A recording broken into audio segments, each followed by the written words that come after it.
Nissan L9 mashinasi eng full pozitsiyada, ya'ni ko'rib turganingizdek lidar datchik bilan jihozlangan bo'ladi. Lidar datchigi bu mashinani atrofini 3D sifatida chizib, mashinani juda ham aqlliligini ta'minlab beradi.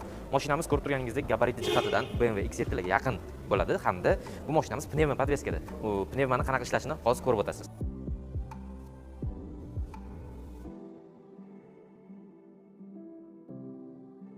Xo'p, mashinamizning xarakteristikalariga to'xtalsak, mashinamiz 4 ta g'ildirak ham tortadi, ya'ni all wheel drive bo'ladi, hamda mashinamizda 3 ta motori joylashgan. Ya'ni qanaqa? Bittasi benzinli motor bo'ladi, 1.5 turbo, qolgan ikkitasi esa elektromotor. Общий summarni esa mashina 449 ot kuchiga ega. 0 dan 100 gacha mana bu mahaybat mashina 5,5 sekundda tezlanadi. Kelinglar endi mashinani ichki ko'rinishiga ko'rib o'tamiz. Ichki ko'rinishini ko'rib o'tamiz. Mashinamizni ko'rib turganingizdek elektronik paroglari bor. Bu esa mashinamizning eng full variantligini nima deydi, isbotlab turadi hamda mashinamizning eshiklari davodchikli, ya'ni eshikni chala yopsangiz o'zi do konca tortib oladi. Mashinani ichki saloniga ko'rasiz. Endi menimcha ichki saloniga hech qanaqa gapirib o'tirishni hojati yo'q. Bu yerda polniy hamma narsa mana apelsinoviy, yarkiy, oranjoviy ranglardan ishlatilgan hamda salon juda ham komfort. Buni premium klass mashina deb bemalol aytsa bo'ladi. Chunki 6 ta o'rindiqlarning hammasi elektronik boshqaruvga ega, hattoki orqa o'rindiq, ya'ni detskiy o'rindiqlar ham elektronik ochilib, elektronik yopiladi. Xo'p, mashinamiz sizga bir zaryadda tokni o'zida 200 km bosib o'tishi aytib o'tilgan, lekin haqiqiy hayotda bu ko'rsatkichlar 150 km ga teng bo'ladi. Ya'ni tokni o'zida 150 km siz bemalol bosib o'ta olasiz hamda gibrid rejimda 1000 km dan ortiq 100% javob beraman, yura olasiz.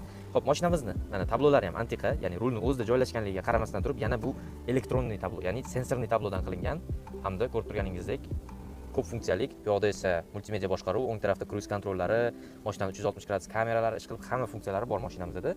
Mashinamizning funksiyalarini hozir hammasini aytib o'tirmayman, lekin juda ko'p, ishonavering gapimga. Bunda даже hattoki uxlash funksiyasi ham mavjud. Sidenyalarni o'zi chiroyli qilib taxlab, sizni uxlashingizga cho'tka sharoit yaratib beradi. Mana ko'rib turganingizdek, oltita sidenyada ham abagrev funksiyalari mavjud. Hammasini abagrevni yoqib, bemalol oilaviy uzoq yo'ldagi mazza qilib ketsangiz bo'ladi. Yana ko'p juda ham konditsionerning funksiyalari mavjud. Xo'p, mashinada ikkita besprovодной zaryadda, bu yoqda 4 ta podstakannik, bu mashinaning katta bari bor hamda bu mashinaning endi bilmadim plyusmi minusmi, bu mashinada lyuk yo'q. Lyuk yo'q bu mashinada, lekin panorama tomlari mavjud. Mana ko'rib turganingizdek, shundoqqina kechqurun bir joyga uzoq yo'l ketayotganda dam olib olish uchun mashinani shundoq panorama tomlarini ochib, yulduzlarga qarab mazza qilib dam olib ketsangiz bo'ladi. Kelinglar endi eng komfort joy, ya'ni orqa tarafiga o'tamiz. Xo'p, mashinaning orqa qismida mana bu ikkita sidenyasining ham farqi bor. Ya'ni bu sal oddiyroq, bunisi esa ancha komfort. Chunki bu mashinada, bu sidenyada imенно mana bu oyoqni ko'taradigan, hattoki o'zini bu yoqda yostiqchasi ham mavjud. Hamda mashinamizning yana bir marta mashina fullligini isbotlab turadigan narsa, bu mashinaning xolodilnigi hisoblanadi. Nima deyapti, men tushunmayapman bunga, lekin bu yoqda mana bu knopkani bossa xolodilnik chiqadi.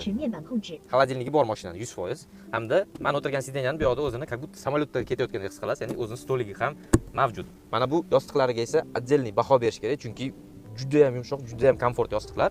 Xo'p, orqa o'rindiqlar esa shu ko'pchilik 7 kishilik mashinalarnikiga o'xshagan, lekin aytib o'taman, anchagina katta va kengroq o'rindiqlar qo'yilgan. Hamda yana o'sha boya aytganimdek abagrev sistemalari mavjud. Kelinglar endi mashinaning bagaj qismiga o'tamiz. Tak. Aytgancha mashinamiz 65 litrlik benzobak bilan jihozlangan hamda mashinamizning batareyasi mavjud. Endi gibrid, bunda elektr batareyasi ham bor. U esa 45,5 kW to'plamga ega batareyasi mashinani. Xo'p, mashinaning bagajligini ko'ramiz. Bagajligi mana shunaqa sidenyalari, mana shunaqa tik holatda bo'lsa, bunaqa katta emas, lekin o'zini chuqur joyi bor. Ya'ni mana bu tagida yana chuqur joylari ham bor mashinani. Bu yoqda o'zini kompressorlari bor mashinani. Agarda siz mashinadan zaryad olmoqchi bo'lsangiz, mana bu 220 chiqarib beradi mashinani o'zidan. Треугольник datchiklar hamda kryuki mavjud. Bu yoqda esa mashinaning orqasida mashinaning akkumulyatori ham bor. 12 voltlik akkumulyator bor mashinamiz.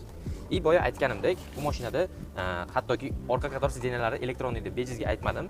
Chunki mana bu sidenyalari shundoq ikkita knopkani bosish orqali ikkalasi ham shundoq yotadi. Ya'ni elektron, hech qanaqa qo'lni cho'zib, uni tortib o'tirish ham kerak emas. Agar ko'tarmoqchi bo'lsangiz, shunda bitta knopkani bosangiz bo'ldi. O'zi kelib ko'tariladi. Bu ham juda ham katta qulaylik hisoblanadi. Hamda mashinani agar kalti qo'limda bo'lganda bemalol ko'rsatardim. Shunda oyog'ingizni mashinaning chap tarafidan, imенно chap tarafidan o'tkazasiz, shunda mashina bagajnigi ochiladi hamda bagajnik yopiladi. Ko'p mashinalarga o'xshab o'rtadan emas, ya'ni imенно chap tarafidan shu ishni amalga oshirsangiz, mashinaning bagajnigi ochilib yopiladi. Albatta, o'zini nima deydi, bezopasnost uchun mo'ljallangan har bitta funksiyasi bor. Oynalari ham agar qo'lingiz qo'yib qo'ysangiz yopilmaydi. Bagajnigi ham xuddi shunaqa. Bu даже BYD-lardan ham farqi bor ekan. Ya'ni qanaqa BYD-larda sal qattiqroq qisadi, keyin qo'yib yuboradi. Bunda bo'lsa ozgina bunga qarshilik sezsa, ozgina bagajniki oyna yopilishiga bu sraz qo'yib yuboradi. shunisi bilan farqi bor. Xo'p, mashinani podveskasi aytganimdek, pnevma podveskada buni siz yo cho'ktirib yo ko'tarib qo'ya olasiz. Boya videoda albatta ko'rib o'tdingiz, hamda mashinani g'ildiraklari 21 radiusda Michelin Pilot Sport Tour SUV g'ildiraklari bilan jihozlangan, ya'ni juda ham qimmat albatta, hamda eng sifatli dunyoda nomer 1 turadigan Michelin kompaniyasiga tegishli bo'ladi. Xo'p. Menimcha aytib o'tmoqchi bo'lgan hamma ma'lumotlar shundan iborat edi.